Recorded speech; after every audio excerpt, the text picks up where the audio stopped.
ആലപ്പുഴ താമരക്കുളം പഞ്ചായത്തിൽ ഇന്ന് ഉച്ചവരെ BJPയുടെ ഹർത്താലാണ്. പന്നിക്കണിയിൽ നിന്ന് ഷോക്കേറ്റ് മരിച്ച കർഷകനോടുള്ള ആദരസൂചകമായും ഒപ്പം പഞ്ചായത്ത് അധികൃതരുടെ അനാസ്ഥയിൽ പ്രതിഷേധിച്ചുമാണ് ഈ ഹർത്താൽ.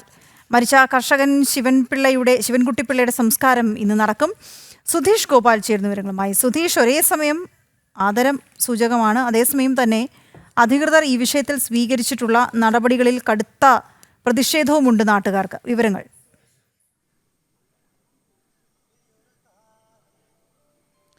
വീണ, ഈ പ്രദേശത്തെ വലിയ ഒരു ഭീഷണി ഉയർത്തുന്ന, ഇല്ലെങ്കിൽ വലിയൊരു പ്രതിസന്ധിയിൽ ജനങ്ങളെ എത്തിക്കുന്ന ഒരു സംഭവമാണ് കാട്ടുപന്നികളുടെ ആക്രമണം.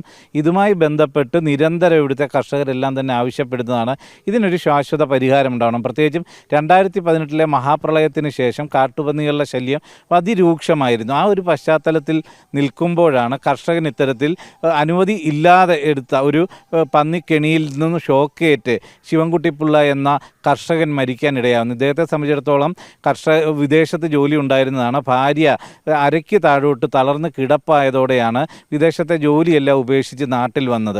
മകളും അതോടൊപ്പം തന്നെ ഈ ശിവൻകുട്ടിപ്പിള്ളയും അമ്മയുമാണ് ഈ വീട്ടിലുണ്ടായിരുന്നത്. ഈ ഒരു സാഹചര്യത്തിൽ ഈ കുടുംബത്തിൻ്റെ പ്രധാന ആശ്രയം, അവർക്കുള്ള ഏക വരുമാന മാർഗ്ഗം ഈ കൃഷിയിൽ നിന്നുള്ള വരുമാനമായിരുന്നു. ആ രീതിയിൽ കൃഷി ചെയ്തിരിക്കുമ്പോൾ കൃഷി ഇടത്തിലേക്ക് പോകുന്നതിനിടയിലാണ് ഇത്തരത്തിൽ പന്നിക്കണിയിൽ നിന്നും ഷോക്കേറ്റ് ശിവൻകുട്ടിപ്പിള്ള മരിക്കുന്നത്. ഇതിൽ ഈ പന്നികളുടെ ഭീഷണി ഉയർത്തുമ്പോൾ ഇപ്പോൾ സർക്കാർ തന്നെ ഉത്തരവിട്ടിട്ടുണ്ട് പന്നികളെ കൊന്നൊടുക്കാമെന്നുള്ള രീതിയിൽ. ആ രീതിയിലുള്ള നടപടികളിലേക്ക് പഞ്ചായത്ത് ഭരണസമിതിയും മറ്റും പോയെങ്കിലും അതൊരു പ്രഹസനമായി തീർന്നു എന്ന് തന്നെ പറയാം.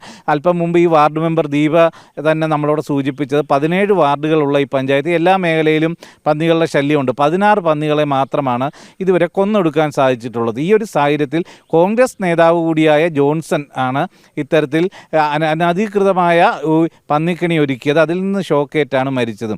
ഇതിനെതിരെ പഞ്ചായത്ത് ഭരണസമിതി ഒരു നടപടിയെടുക്കുന്നില്ല. ഈ കർഷകൻ്റെ കുടുംബത്തിന് വേണ്ട സഹായങ്ങൾ ചെയ്യുന്നില്ല. സർക്കാർ അത് സംബന്ധിച്ചൊരു പ്രഖ്യാപനം എടുക്കുന്നില്ല. ഇതിലെല്ലാം വലിയ അമർഷവും പ്രതിഷേധവുമാണ് നാട്ടുകാർക്കുമെല്ലാം ഉള്ളത്.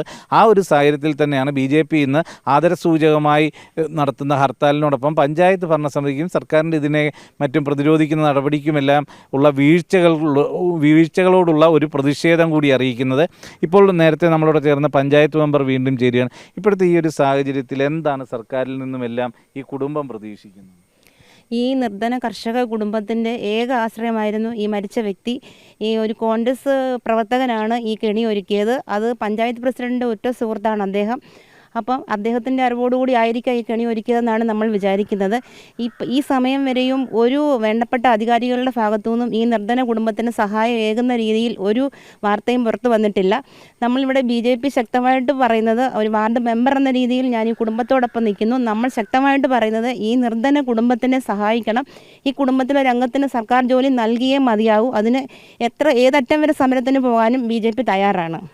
അതോടൊപ്പം തന്നെ ഒരു നഷ്ടപരിഹാരത്തുക, ഇത് ഏത് മരണത്തിനും ഇപ്പോൾ അത്തരത്തിൽ നഷ്ടം, ഇത് വലിയ വീഴ്ച, സർക്കാരിൻ്റെയും പഞ്ചായത്ത് അധികൃതരുടെയും എല്ലാം വീഴ്ച. ഒപ്പം ഈ രീതിയിലുള്ള അനധികൃതമായ ഒരു കെണിയിൽ നിന്നുമാണ് ഷോക്ക് ഏൽക്കുന്നത്. അപ്പം അതിൽ നഷ്ടപരിഹാരത്തുക അടിയന്തരമായി തന്നെ പ്രഖ്യാപിക്കേണ്ടതല്ല.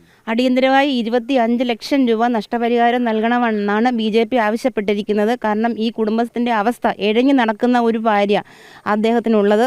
അപ്പം ഈ കുടുംബത്തിന് അർഹമായ ഒരു 25 ലക്ഷം രൂപ പാരിതോഷികം നൽകണമെന്നാണ് നമ്മൾ പറഞ്ഞിരിക്കുന്നത്.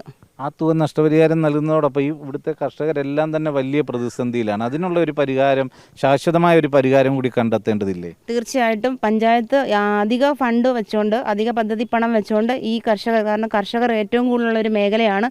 കർഷകർക്കെല്ലാം സഹായമാകുന്ന രീതിയിൽ സോളാർ വേലി നിർമ്മിക്കുവാനുള്ള ഫണ്ട് വയ്ക്കണം. കർഷകരെ സഹായിക്കണമെന്നാണ് എനിക്ക് ഈ അവസരത്തിൽ പറയാനുള്ളത്.